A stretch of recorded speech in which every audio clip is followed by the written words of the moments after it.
we want to be singing. Good morning. It is Social Surge, and we are live on LinkedIn, Instagram, and Twitter and YouTube, actually. So we're live on a lot of channels. Yeah. On the tube. We're on the tube. So today we're going to be talking about what not to do on social media, and we're going to continue to go through some of the stats from the Metrical report that we told you about on Tuesday. If you haven't seen that, you can just scroll back and you'll find it there. So Fly and I were giggling, as we always do, and talking about not us. what not to do on social media. And I think actually we should totally make this like so Taylor Tibbetts actually commented on a post that I made on LinkedIn because I was talking about screenshots, and he's like, I'm sure you have like a lot of screenshots. I'm like, yep, I do. And he goes, he said something like Mo's wall of shame. I was like, oh, that would be fun, right? We could totally have fun with that. Like just black out names and everything like that. And then create a wall of shame. Isn't there, am I thinking of Seinfeld where it's like they have a picture of the people that they don't serve on the wall? Or I think so. There's something, it might be The Office where he doesn't pay at the Chinese food restaurant and then they have a picture of it. Doesn't matter. Anyway, wall of shame. It's too early to remember all my pop culture references. We're here. So in reference to this was, let me tell you what this post is about. So I posted on LinkedIn about a situation that happened. I happened to see somebody on a platform call out another person because they didn't respond fast enough. And they basically had like a meltdown. Like it was like, what? Like, why would you post this? Like, I understand knee-jerk reaction, but there's a certain, particularly in your professional life, there's a certain time where you probably shouldn't write something. And just because you can doesn't mean you should. And so I screenshot it because I'm just like, what? And the guy totally came off as like unprofessional, super petty. Like, I wouldn't want to do business with this person. Like, if you're going to have a meltdown over something so simple as somebody not getting back to you quickly, and then you're going to post it on a public forum, like, no. And so this is where we come to social media. Don't. And I don't believe that I have to actually talk about this. I do. This is never a good look. This is never a good look, ever. Like, I know it's tempting. Believe me, I know. And one of these days, I'll tell you about how I got fired for calling somebody a douche canoe. It happened in social media. I got fired. Throwing that out there. Yeah, everybody knows. And I can justify all the reasons. And I was asked specifically, why did you not delete your comment? And I said, because screenshots live forever. And in this case, screenshots live forever. And this person has damaged their reputation with that one comment that probably sat up for about half an hour, more than they could have doing anything else, because a lot of people saw that. And there were a lot of questions as to, dude, what is your issue? Yeah, like, are you okay?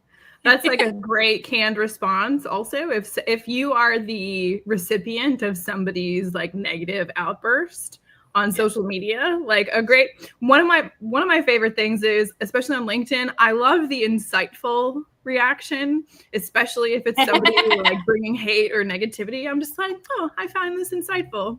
You know what I mean? Like, it's just like a little smirk, right? But also just like, you know, because one of the points of what we're saying here is that like what you say online has weight offline, right? Correct.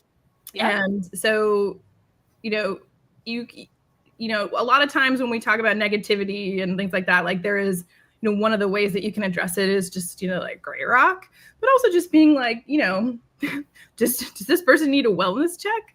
But, you know, all of us are emotional human beings. And, this can be a very emotional industry. There can be a lot at stake, right? But when we are in the arena of, public posting online, one of the rules that I recommend, and I use myself when I'm like, commenting on stuff is like, would I say this to this person's face? Would I actually pick up the phone or text them? Or if they were in the room with me, would I say this to this person's face? And most of the comments I leave on these apps are like, I'm just like knock jokes, right? But that's also how I show up in real life. So it's like I would say a silly comment in real life. But if you have a beef with someone, and you're like, are you gonna call them out in a room full of their friends and followers? That's tough. Another rule that I really like to help me when I and then I recommend this to others as well is, and I think I've mentioned it before, if you are gonna hit post, especially if it's in a comment engaging with other people's material, is it kind? Is it helpful? Is it necessary? And if you can click all those boxes on that, then you are good to go. Sometimes you can say, but if you have one or two of those things, like that's great.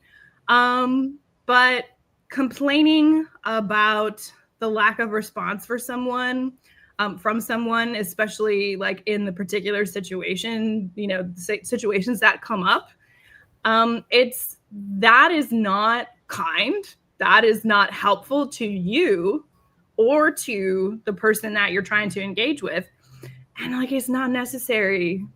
It is not necessary, right? And so, that is why we have the side DMs, so we can like group chat with each other. It's like there's a time and say all the intrusive thoughts that actually come out versus posting it on a public forum.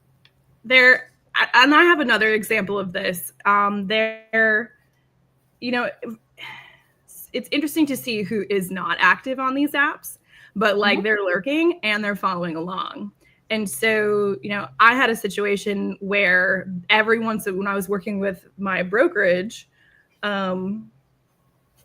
I had a situation where there was somebody from a competing brokerage in Baton Rouge who would show up maybe like every 2 or 3 months and like leave a really, really nasty comment on some material that we had put out, specifically calling out brokers and agents and just like generally being not nice. And when you go to their profile and you can click over and you can see on LinkedIn, you're like, oh, what are all the comments this person has left? They also haven't posted anything, so it automatically shows the comments.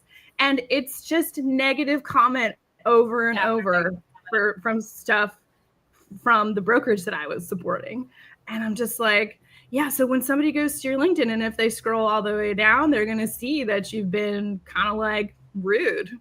Right, absolutely. And there's a lot of times where some of that stuff, I just want to ask, like, where on this post did it hurt you? Yeah. Like, or my other favorite response is, who hurt you? Like, who hurt you? Are you okay? Who hurt you? Who hurt you? Are you okay? Blink twice if you need help. It's so wild to me that, and maybe it's not wild. Maybe it's a generational thing that they're not. No, because I'm assuming that this person is in my age group. So like we grew up, we didn't grow up with the internet until our late teens, right? AOL, ASL, age, sex, location. Screenshots live forever. Like, that's all I've got to say about that. Like, you say something bad and it will definitely, Dwayne, hold on. Pull it up. Who hurt you? Yes. Who hurt you? Are you okay? I just want to like shout out Dwayne. I love Dwayne's little like logo for himself. Yes. It's fantastic. It's just, you have to think about the fact that, yes, you have this visceral response, right? You want to say something, but, and the but is big. Somebody's going to screenshot it and they can send it to your company. They can absolutely send it to your company. In my situation, when I got fired, I had grown a group for a company. We were on Facebook. The whole situation occurred, and I basically told a group of men to not be douche canoes. And somebody screenshot it. I self-reported, so I reported myself because I was like the manager of the group, and I was like, "Yep, knee-jerk reaction." I sent it to my boss, my like direct manager, and he's like, "Yeah, don't worry about it. Like this group loves you." Blah blah blah blah blah. I'm like, "Okay." A month later, I got fired, and this is what they brought up, and and I was asked specifically, "Why did you not delete it?" And I said, "Because screenshots live forever." Clearly, because you received a screenshot, and that's what you're coming at me for. So I just was like, whatever, okay, fine, I'm out. I mean, I can be totally like cool about it, but at that time, like I've never been fired in my life, and that was just like, it was like devastating because I loved the company, I loved what I did, I loved everything about it. So, but that's that whole point of like, yes, you had this visceral knee-jerk reaction, but you need to stop. You need to be like, okay, why is this affecting me so emotionally? Why am I so upset with what this person's saying? And that goes on. It goes on every single platform. Like it's particularly in like X. X is super ugly in some of those instances, depending on what your feed is. Basically, like if you, as with everything, social media shows you, it is a reflection. Your For You page is a reflection of you. Everything you click on, everything you interact with, it's going to feed you more of that because, oh, you like this video with cats that were trying to jump and they failed. Now we're going to show you fainting goats and dogs that also have done the same thing and more cats that jump and fail. People also enjoy. People also asked. Yeah. It knows. Yeah. It just wants to give you the good. But if what you're consuming is just like a fire hose of negativity, like you're the average of the people that you spend the most time with. Correct. And so that's what's going to end up happening. And so just always think about the fact when you leave a comment, somebody could screenshot that and they could either send it to your boss. I mean, if you've ever gone down a TikTok rabbit hole where a guy has left a nasty comment about a woman's image, and then like they follow the whole trail of like, so he said something mean to me on TikTok, and I went and found his wife and his mom and his sisters and his daughters, and I sent them a screenshot and DMs on Facebook, and I'm just like, do you guys need to be part of the FBI program? Like I'm damn. Like that's extreme, but people go to those extremes. So this is just our my warning for you today. Screenshots live forever. and just a little button on that, and I would not recommend, to anyone to put as much time and energy into retaliation. And so but regardless, like whether you're on one side of an interaction or another, if you're the recipient of negativity or if you would like to be doling some out, one of the most important things to remember in all of the work that you're doing on social and building relationships and building your business is that you need to detach yourself from the outcome, and that honestly, it's never about you. So like if you are upset because somebody has not responded to you, like my blanket rule is it's never about you. There are positive ways to follow up. If you were waiting for a response for something that you really care deeply about, there are ways to communicate that you want to, that you're invested in the outcome of that don't end up with you screenshotted it on Mo's wall of shame. And same thing, like if you're receiving negativity, it is not about you. If you have not been able to respond to something and it is a completely reasonable situation, like you would not be able to respond, like the negativity that is coming towards you, it's not about you, it's about that person and their problems, right? And so just like a healthy reminder of the mindset of interacting on social media is like play cool. Be cool, boy. And you represent your brand. Like you are your brand. You are the face of you, of Me Inc., right? Like you are the face. And do you want to be known as that, like, that dude or dudette who is, you know, bombastic and completely crap? Well, that's me. Never mind. Did you see my shoulder slump? Did you see my shoulder slump? For example, that guy who would like show up out of the woodwork every once in a while and leave a negative comment. Like, if I ever run into that guy in real life, I'm gonna be like, oh yeah, that's that guy who's super mean and like has nothing better to do. As the principal of his brokerage, has nothing better to do than leave nasty comments. It just gets better and better. It just gets better and better. It just gets better. I hope he sees this and leaves a negative comment. Shut up. Come at me, bruh. I'm ready to go.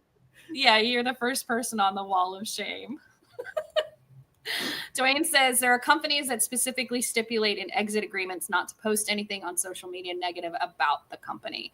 And so that's how far-reaching social has come, where when you really think about it, like now we're not allowed, you know, in certain situations, you can't talk bad about the company. And that's totally understandable. I get that. And yeah, I mean, if you think they're not watching, they are always watching you. Mike Wazowski, they're always watching you. Always watching. Yes, we're always watching. Okay, if you don't get that joke, I'm sorry. You don't either have kids or you haven't lived in the last 20 years. So now let's talk about organic growth strategies. And now this is based on your follower count. I'm sorry, I spilled coffee all over my face. I'm so sorry. I shouldn't have laughed. Are you okay? No, I'm fine. Who hurt you? Did the coffee hurt you? Hold on a second. All right, so let's talk about growth strategies based on your follower count. This is from that Metrical report that I was talking about. You can go to Metrical and find it, download it. For a nerd like me that is all about social media, I was just like, yes, thank you. This is fantastic. So if you are starting from zero, they recommend that you go all in on TikTok and IG Reels. Small accounts get 605% more impressions per follower. So when we talk about impressions, those are the number of times that your content shows up on somebody's feed. You want that because you want them to start recognizing your face. We connect with faces, right? We sometimes connect with products, but not like we used to. You're going to post their recommendations. And now let me back this up. Their recommendations are based off of over 1.2 million accounts, and they studied, I believe, 13 million posts. I could be wrong on the numbers for the 13 million posts, but 1.2 million accounts and 13 million posts, 3 to 5 times per week. And it says consistency beats perfection, which I love. A lot of us get up in our heads about, well, this has to be perfect. This represents me. This represents my brand. I get that. Okay. Look at me as I'm showing up at 5:53 in the morning, you know, my hair pulled back in a pony. I did splash some water on my face and brush my teeth really quickly, realizing that I'm representing my brand. Yeah. But, you know, it's not perfect. And if you get stuck in the thought process and in that kind of that hamster wheel of, oh, it's got to be perfect. I got to fix this. I have to you're never going to post anything. You're never going to do it. You're just going to sit there with a bunch of content on your phone or on your computer. And then people are going to be like, you know, have you gotten on social media? And you're like, well, I tried. Well, you didn't actually try. You made the content and then you dithered over the fact of whether it was perfect or not. So consistency beats perfection. And then the recommendation for if you're starting from zero is respond to every comment and DM, because engagement triggers reach, which is something that Fly and I preach pretty consistently. Yeah, like all the time. Like respond to the comments. And even if they're negative, right? So like this is a great kind of connecting the two. If the comment is negative, thanks so much. I appreciate you sharing your opinion with me. Thank you so much. We can agree to disagree. You can always be polite in you not accepting that comment. You can be snarky depending on if that's your brand. Insightful. Insightful. It just depends on you and your personality. I would not get into a flaming war with them in the comment section. It's not worth it. Now, if you make that comment And then they come back and they start attacking you, because generally it devolves into like a personal attack. You don't have to respond at that point. Or you can delete the comment. I don't recommend that. And there's a reason why, because if you've responded to a negative comment in a way that is both positive and stops the conversation, and then that person continues, who looks bad? Is it you or is it the other person? It's the other person. They look like they're unhinged, like they've lost it. They've lost the plot. So just yeah, and that's the other thing too, is if you respond in an equally negative spiral, that is one of the worst looks, especially if you're in this business, because sometimes there's like something floating around. So sometimes I had a bug the other day that was like, oh, I love it. Oh, they want to be live with us. They want to be live. Okay. I'm losing the plot. If you respond to negativity with negativity and spiraling, which I have seen on these apps, like, again, everyone's going to see it. Your prospects are going to see it. Your clients are going to see it. Do you think that they want somebody who's going to be at a negotiation and who is going to respond flippantly and negatively when somebody comes back with something that is a detriment to moving the deal forward? It's everything. It's everything. Everything is a litmus test. If the people that I see who cannot control their negative responses, I'm like, oh, I don't want to work with you. I don't trust you. Right. It's a trust thing. I don't trust you. You have already proven on social that you are unhinged and you're going to fly off the handle out of certain things. I don't want to deal with that. And that's okay. You have, like, that is your prerogative to not deal with that. So yeah, just be totally aware that, that's going to happen. This is just a real quick comment from Michael Reimschneider, who is a 2-star Michelin chef in Germany. What? Popping up on my LinkedIn feeds too. Literally see you everywhere. It's great to see you. Good morning, Michael. So now when we're talking about growth strategies based on follower count, we've got 500 to 2,000 followers.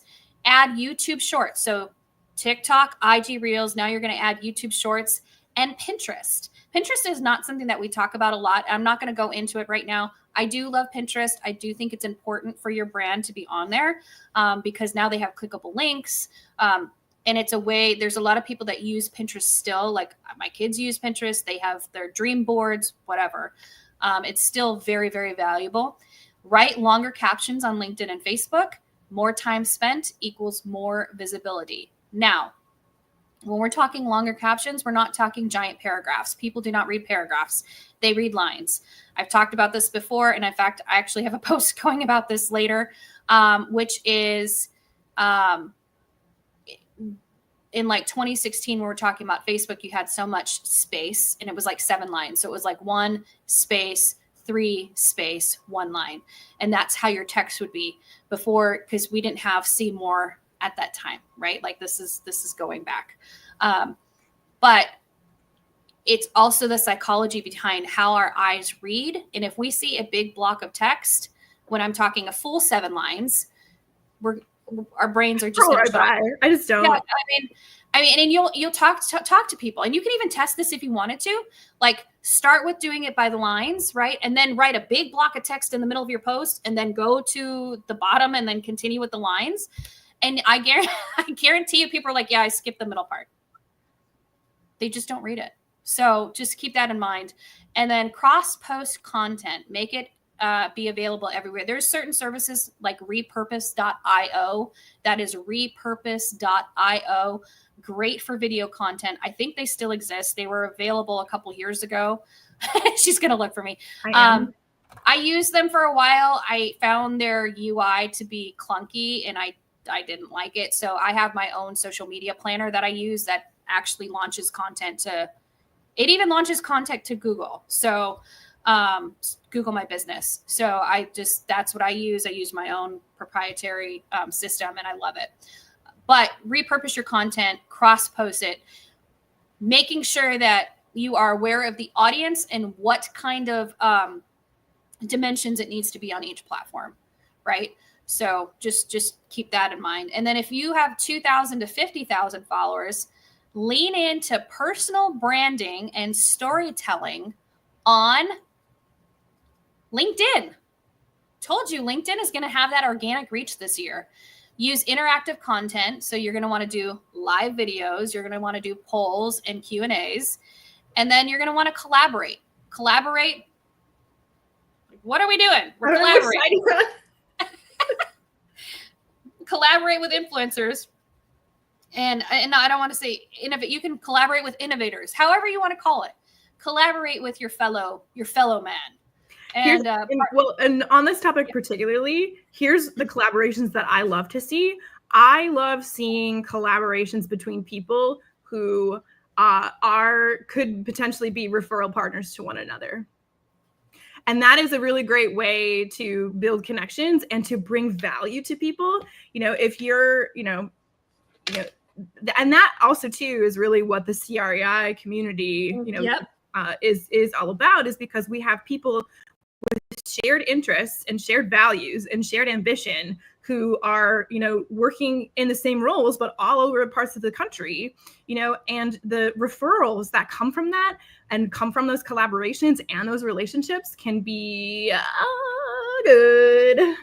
Yes. And so I'm glad we're going to end with this, because I know you got to go take Miss Ruby to school, but CREI Summit is going to be in Palm Desert, California, September 10th through the 12th this year. We'd love to have you there.